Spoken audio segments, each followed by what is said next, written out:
अस्सलाम वालेकुम दोस्तों, मैं हूं रिजवान और आज हम बना रहे हैं हलवा कद्दू चिकन के साथ। हलवा कद्दू जिसे पेठा भी कहा जाता है, गोश्त के साथ बहुत मज़ेदार ये तैयार होता है। बिस्मिल्लाहिर्रहमानिर्रहीम। एक छोटे साइज का कद्दू लिया है, इसको हम पहले काट लेते हैं।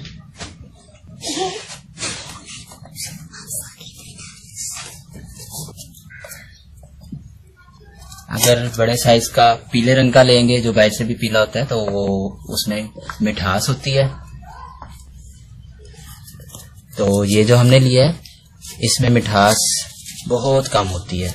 अगर आपको मीठा पसंद है तो आप पीला भी ले सकते हैं, पक्का हुआ ले सकते हैं। अगर आपको मिठास नहीं पसंद तो आप इस तरह कच्चे में बनाएं।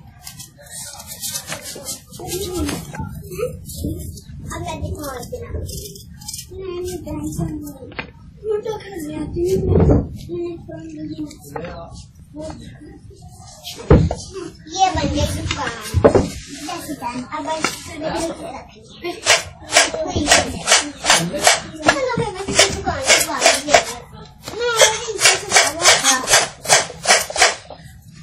इस तरह हम इसको काट लेते हैं। तो इस तरह हमने इनको काट लिया। काटने के बाद हमने इनको पानी से एक बार धो लिया। बिस्मिल्लाहिर्रहमानिर्रहीम। सबसे पहले 50-60 ग्राम घी या कुकिंग ऑयल गर्म करेंगे। जब ये हल्का सा गर्म हो जाए तो फिर इसमें 100 ग्राम कटा हुआ प्याज और 1 से 1.5 चम्मच कटा हुआ लहसुन शामिल करेंगे। इसको ब्राउन नहीं करना, बस थोड़ा सा नरम करेंगे। प्याज हमारे नरम हो चुके हैं, इसके किनारे जो है हल्के हल्के से ब्राउन है, इससे ज्यादा हमने नहीं करने। अब इसमें शामिल करेंगे 1 पाव चिकन, बोनलेस हम शामिल कर रहे हैं और इतने इतने हमने इसको क्यूब की शक्ल में काट लिया है। तो आप अपनी मर्जी के मुताबिक बीफ भी शामिल कर सकते हैं, चिकन कीमा, बीफ कीमा या गोश्त वगैरह जो आपको पसंद हो शामिल कर सकते हैं। तो थोड़ा सा फ्राई करेंगे, इसका रंग बदल जाए। गोश्त हमने इतना फ्राई किया है कि इसका रंग बदल चुका है और जो गोश्त का थोड़ा सा पानी निकला था उसे भी हमने खुशक कर लिया है। तो अब इसमें हम शामिल करेंगे जो हमने कद्दू अपना काटा था।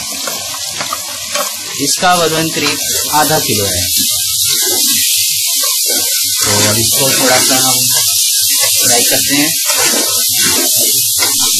अब इसमें थोड़ा सा पानी शामिल करते हैं।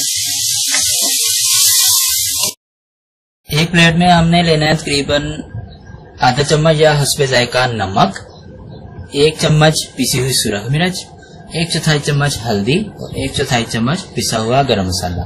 अपनी मर्जी के मुताबिक आप ये मसाले कम ज्यादा कर सकते हैं। तो अपने ये मसाले इसमें शामिल कर देते हैं।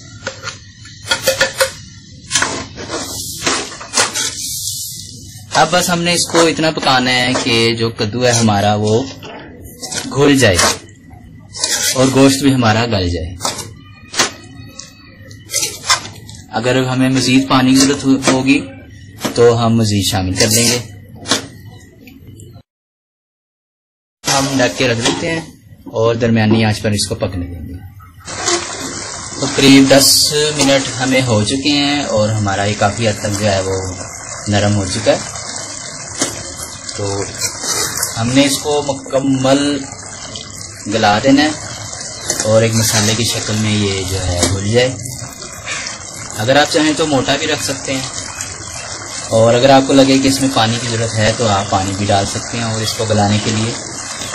तो हम इसको मज़ीद पकने के लिए छोड़ देते हैं। और हमारा ये अच्छे तरीके से फ्राई हो चुका है। पानी भी इसका हमने खुशक कर दिया है। आप जितना भी खुशक करना चाहते हैं आप उतना कर सकते हैं। तो बस अब हम इसका जो है फ्लेम बंद कर देंगे। इसमें डालेंगे थोड़ी सी सब्ज़ मिर्चें और थोड़ा सा सब्ज़ धनिया।